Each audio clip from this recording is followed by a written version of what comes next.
Well, hello again. It's good to be here to be able to share with you some things about what's going on at Adyar, as well as in the theosophical world. At Adyar, we have a number of things going on right now, quite a busy time, not the least of which is construction. We have started the work on the Leadbeater Chambers, and that's something that will probably go on for at least a year, but complete structural, we have to redo the structure because there are many flaws in the steel and concrete structure there.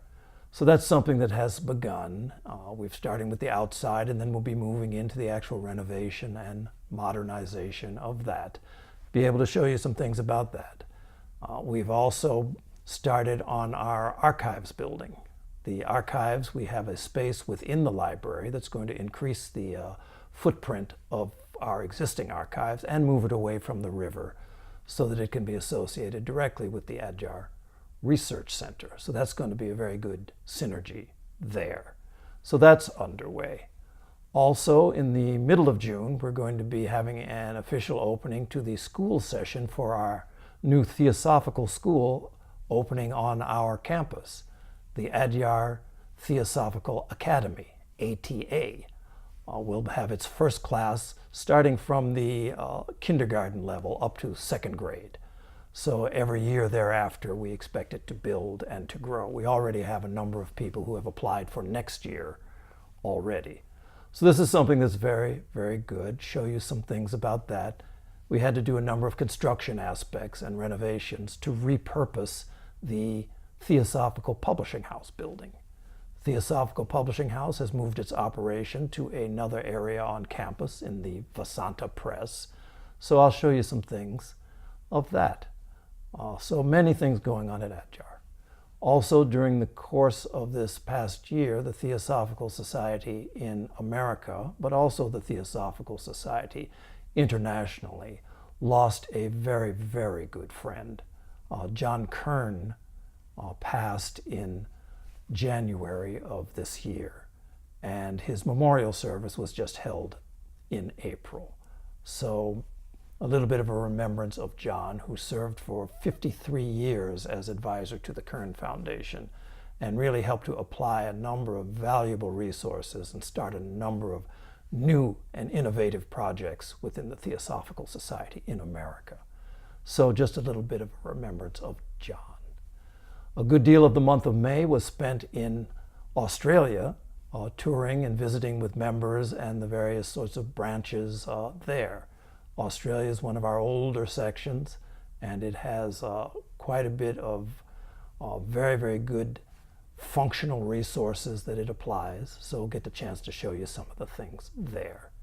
So all in all, it's been a busy little period, but take you along on the tour, get a chance to visit with some of your fellow Theosophists around the world, and to see some of the things going on at Adyar. In April, the memorial service for John Kern was held at the Museum of Contemporary Art in Chicago, where he had been on their board of trustees for many years. John was a great patron of the arts and a wonderful friend to the Theosophical Society. I had been asked to deliver one of the eulogies. Also, his son, Jay Kern, who currently serves as chair of the Theosophical Investment Trust, taking over from John, was there and gave a brilliant remembrance of his dad. He will be sorely missed by all who knew him. Immediately following John's memorial service, I flew to Adyar and was greeted by the Leap Global Rhythms Choir led by Srinivas Krishnan, a wonderful group of young people who have focused on performing global music. He's a wonderful leader and has had them at our convention a couple of years ago. They will also be performing at our convention in Varanasi this year.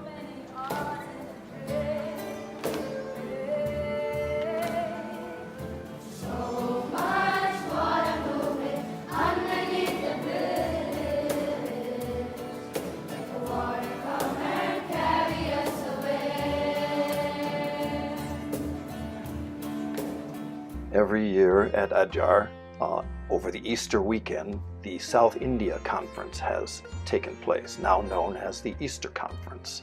This year, more than 100 members from southern India, but also from all around India, gathered at Adyar at the Blavatsky Bungalow, which has really become quite the focus of activity these days.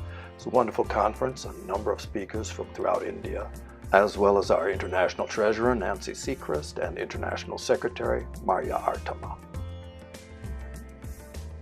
The Theosophical Publishing House, which has operated out of this building, moved to its new quarters in the Vasanta Press building. We had redone that and repurposed it for the offices of the publishing house. So now they have a wonderful new quarters for the next phase of publishing operations.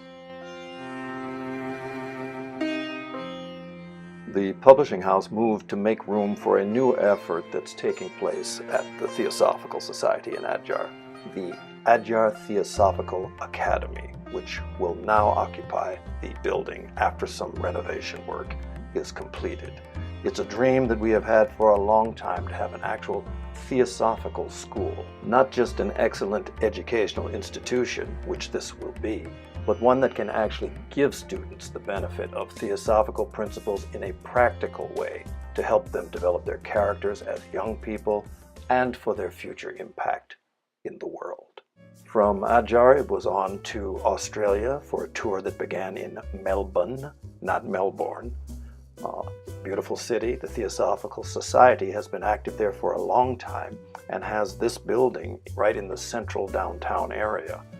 They previously had another building right in the heart of what is now the most fashionable shopping street in all of Melbourne. This is it. Now it has been taken over for many years now, and it's occupied by none other than Ralph Lauren. The group there has sold their existing building and is moving into these quarters, which will provide a new step for them. Really wonderful, spacious quarters, still in the central downtown area. So at this point, we took a walk through so they could discuss some of the ideas they have for planning this space and for using it for greater public access in the future. Beautiful opportunity for the group there in Melbourne. Very good group. From Melbourne, it was on to Sydney, the capital and the center for the National Society there in Australia. Had a chance to visit their headquarters and meet with the people there. President Linda Oliveira, National Secretary Daratatre, Pedro Oliveira. Beautiful offices that they have right there in Sydney. Again, they have moved to these quarters in recent years. So got a tour of their place there and had a chance to sit down and talk about some of the things that are going on in Australia. Also took time to meet with the group there, the Blavatsky, at the Blavatsky Lodge. But it's a beautiful place. Australia has a lot of different things that they have in play, a lot of resources that have been developed over the years.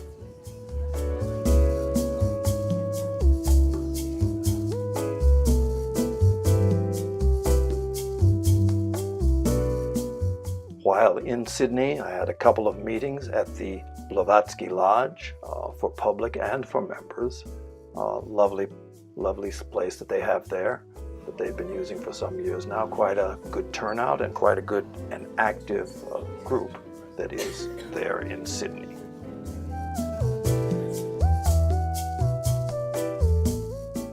While in Sydney, we had an opportunity to visit the Manor. The Manor has quite a rich history in theosophical world. It's some place that was founded as a community of theosophists back in the 1920s and hosted such personalities as Annie Besant, C.W. Leadbeater lived there. It became a theosophical center for the work being done. During the 1960s, for about 10-20 years, there was someone who had a Brownie camera. Every time someone would come, they would take a photograph. Here you see Felix and Eunice Layton. In the basement of the building is a beautiful chapel for the Liberal Catholic Church. For the last 30 years, Diane Caniston has lived there and has worked as the resident manager of the place. It is a beautiful location with a very, very rich history. large verandas and land that slopes down to the bay.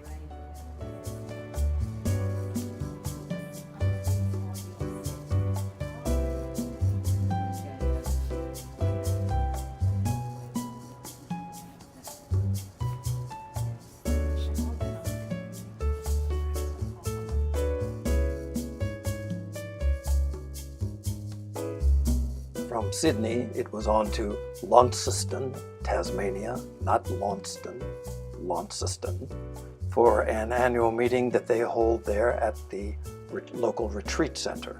It's a wonderful group of people, active and meeting over many, many years. Again, they have had their own headquarters building and they are in a state of transition to a new location. From Launceston, or Lonnie, it was on to Brisbane for a series of meetings there. Had an opportunity for a little bit of sightseeing at the Lone Pine Koala Sanctuary. This fellow you may recognize as a koala. We were in very good company in terms of holding him. Others, such as Pope John Paul, and a few other people that you might be aware of have done the same thing. Got an opportunity also to see some of the kangaroos that Australia is famous for. The Brisbane Theosophical Society has a historic building just outside of the downtown center with a beautiful library, a place where they have been for many, many years. Had a series of meetings there, very, very good ones. An opportunity to meet some of the members and to exchange. Always a good thing.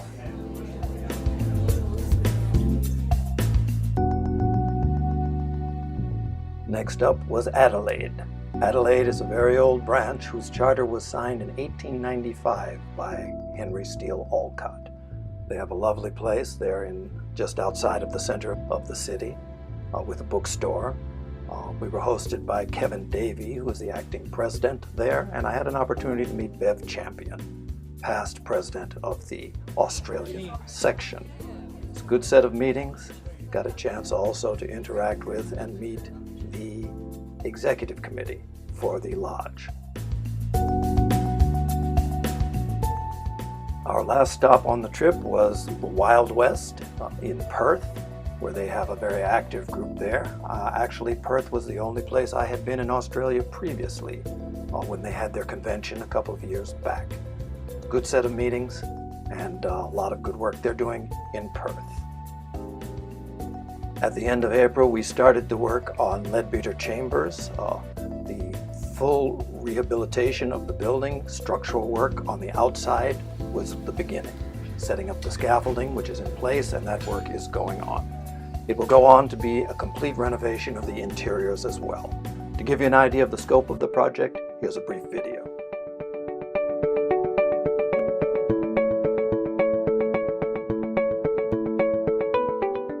Leadbeater Chambers, also known as LBC, is the largest guest house on the Adyar estate. It accommodates mainly Western guests. This historical building is over 100 years old. Because of structural problems with the reinforced concrete, it urgently needs a thorough renovation. In order to upgrade its facilities to today's standards, a modernization is also required.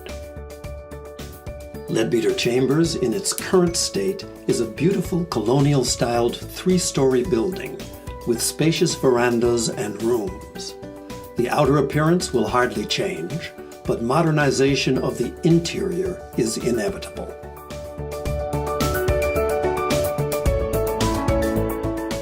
The staircases on the back side of the building, which were never functional, are going to be removed and transformed into new bathrooms and kitchenettes for the newly renovated rooms on the back side of the building. Most of the large rooms will be divided into 2 smaller 2-person rooms.